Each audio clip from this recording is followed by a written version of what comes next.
Hey guys, and I'm very, very, very late. I laid down to take a nap. The next thing I know, I got up and it was after 5. I laid down around 2 o'clock. We had a lot of stuff happening in church this week. Like I said, we've been struggling with what religion looks like in our household, where we go to church, what it means, all of that. I'm Suzanne Titkemeyer, formerly of No Longer Quivering with Pathos, now just here with myself. I want to talk about the Duggars, and the reason that I wanted to go here with this is I've seen some KJ opposing people that have given the Duggars a pass on everything and said wonderful stuff about the Duggars and denied how Katie Joy Paulson was covering it on Without a Crystal Ball. That's not necessarily um, the truth of the matter. The truth of the matter is Jim Bob Duggar is pretty much a scuzzy guy. He has done so many unethical things and even quasi legal things through the years. I just want to hit a few little highlights of his. I'm not going to go into an exhaustive list. You know, before the show, the family was living in a rental, a 3 bedroom rental with 1 bath. Hey, Ashley. They were living in this tiny substandard rental that was so bad that after they left, it was condemned and torn down. The only reason they were able to buy some land and start building the tin mansion that they're living in now is because they were able to get money from the show. I mean, their entire fortune is tied into the show. Before the show happened, they were not living what I would call large at all. I mean, I have to just look at the first specials and see how much they've changed from them then. They were like a lot of Quiverful families I've known, where they were just on the nice edge of poverty all the time, stuck in a tiny little rental house with zero options, not working for other people because somehow that is some kind of a big insult to a man involved in Quiverful. They always want to be working for themselves, have their own money, not working anything else. Hey, Aaron. Um, Looking at my notes, I wrote my notes earlier today and then I took a nap, and so I've totally forgotten.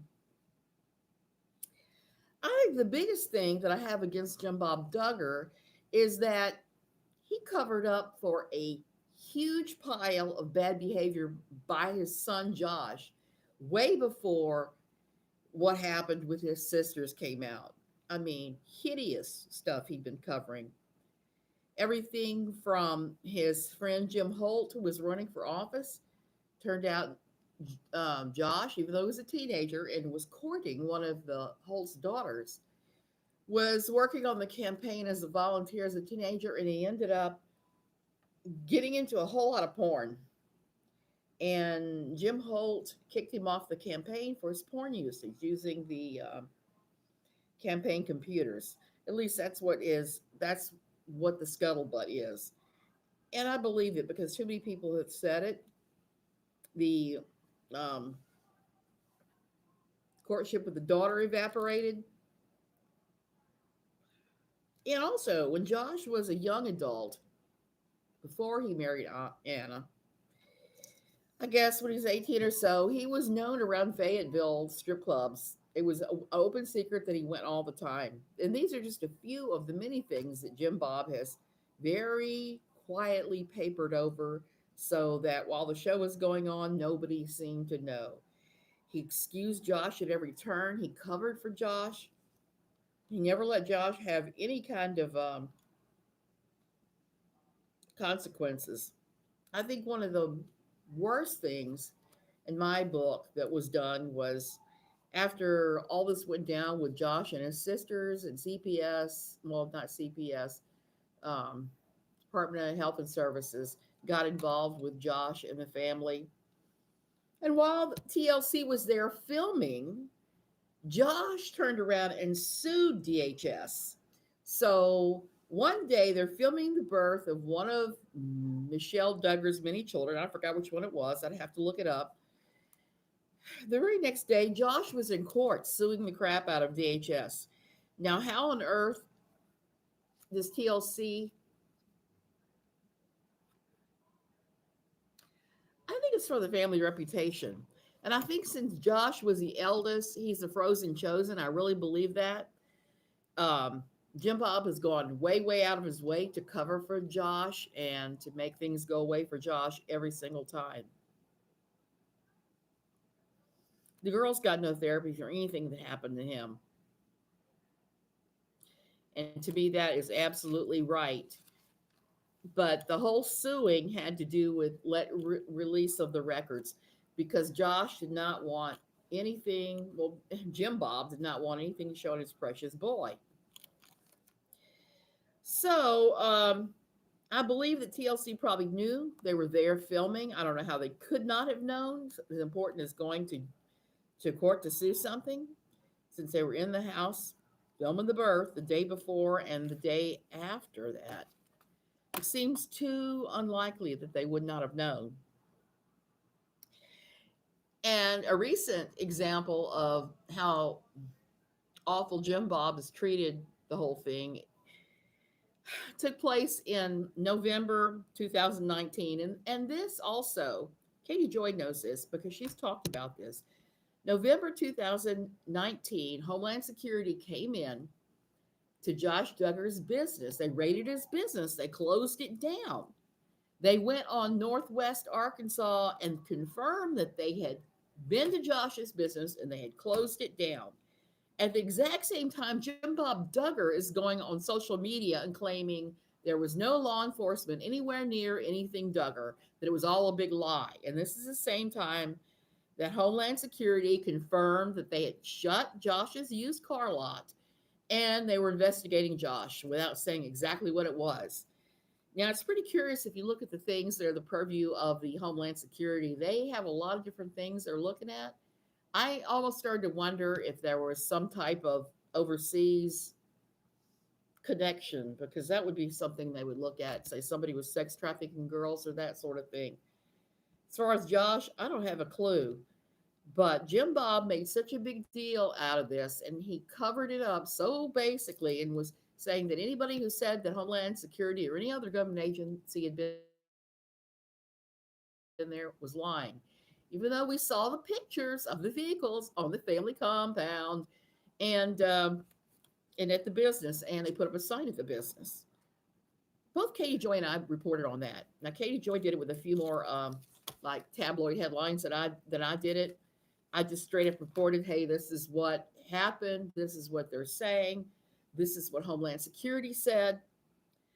And this is one of my main problems with a couple of the anti-KJers. According to them, the Duggars are perfect. Honey, I don't know anybody's perfect except for maybe Jesus. And just these few little things that I know of that Jim Bob has done, and these are just a few of the things I could possibly talk about. With Jim Bob tells me that he is about as sleazy as you can get in his own dumb way. I've heard tales from people in that area that have businesses that talked about him coming in there and demanding freebies because they were on television, particularly at restaurants. That seems to be a dick move of Jim Bob Duggar's. Yeah, to pretend he's better than everybody else and want freebies. And we know they're all about those freebies. They always have been. But I think one of the worst things that he did was, remember when this all went down with Josh Duggar? Do you know how we figured out who the victims were? No one in the media was naming names. In Touch did not name names of who had been molested and who did not. Jim Bob Duggar released the names. When he and Michelle spoke to Megyn Kelly, I think it was, Megyn Kelly on Fox News, they were the ones that revealed the names of who the molested were. No one else did. And it was disgusting and shameful. They brought Jill and Jessa out. I don't know how Jessa felt about it, but it was clear it was devastating to Jill to be hauled out in the face of the world and just basically outed as having been molested by her brother, and then having to say on TV that she forgave him. All the trouble between Jill and the Jim Bob faction, I believe it has its origins in that moment. He basically threw her and her sisters under the bus to protect Josh and say this wasn't a big deal. Jim Bob's also been quoted as saying this happens in all large families. Molestation is not a big deal. It happens in big Christian families at church all the time. I would dispute that. That is not something that happens all the time in big families. Not even in big Christian families. I think it's an anomaly. It does happen, but I think when you have all the sexual repression, like the Duggars do, you're going to have these things. This is what I hold against purity culture and all those stupid purity balls and all that. When you put that kind of pressure on kids, they have no healthy sexual outlets. They can't talk about it. They can't experiment. It's going to come out sideways. And that sideways looks like molesting your sisters, looking at porn on a campaign site, going to strip clubs when you're barely legal. It's going to come out weird ways. And it's going to have it's going to take a toll. Josh is the exact same age as my son. I mean, the exact same age. And I can assure you, my son has never done a fraction of the weird stuff that Josh has done. And I have to think it's because he wasn't raised with this total lockdown on sex, where sex was never discussed. One of the things that I tried to do was discuss these things with my kids, make them know they weren't alone. This was normal to feel that way, and all of that. But for me, like I said, the big thing that he did was he exposed his daughters as the victims and then turned around and tried to sue the state of Arkansas, the local police departments. He tried to sue them, and his daughters tried to sue them, claiming that they had been outed by law enforcement. When the truth of the matter is, the only person that outed who was molested was Mr. Jim Bob Duggar. I'm sorry, there's nothing there worth emulating. That guy is just horrible.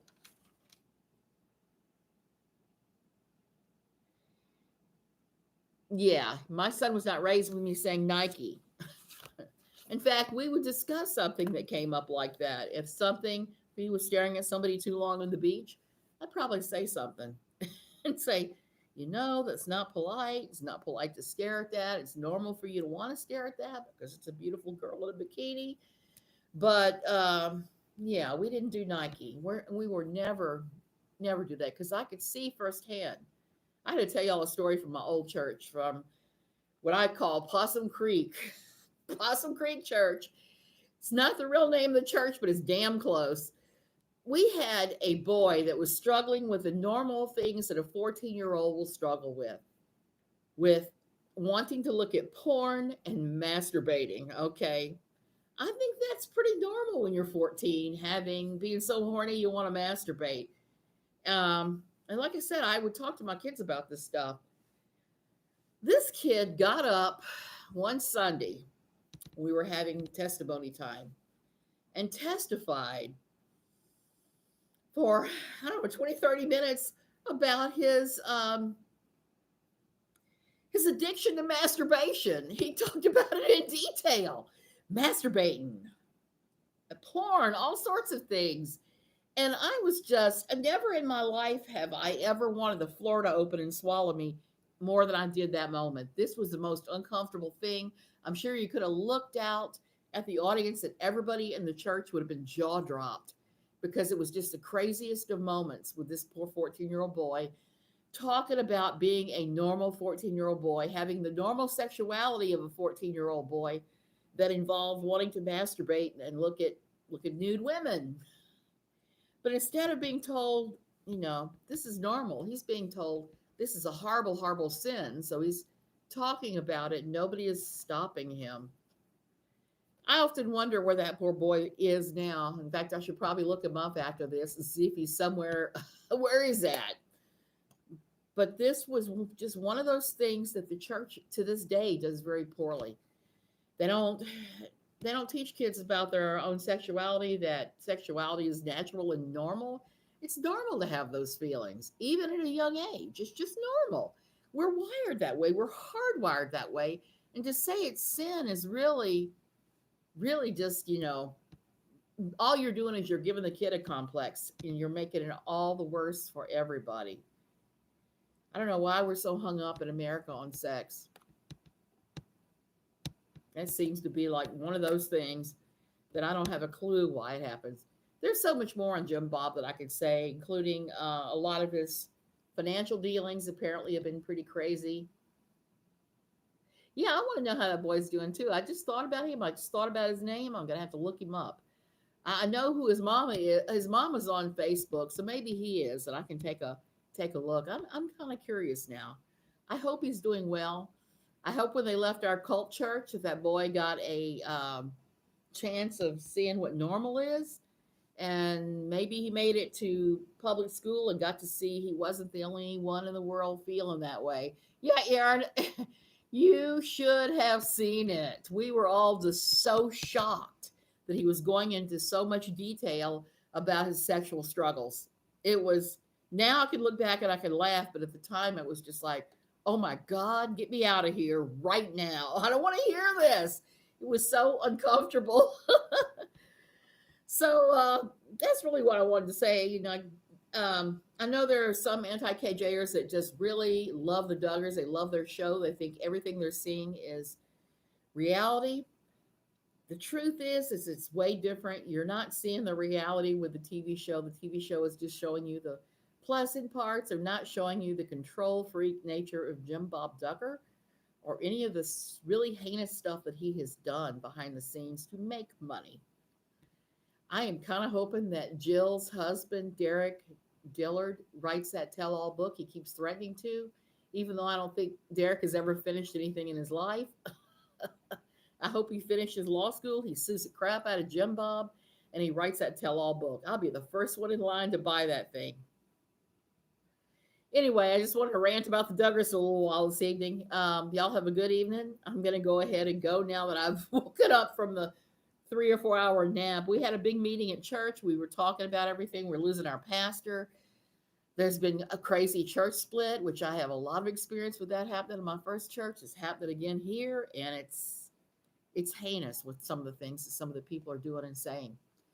But we're going to have the last laugh because we're all going to end up having a much calmer, nicer, more Jesus-y church, I hope.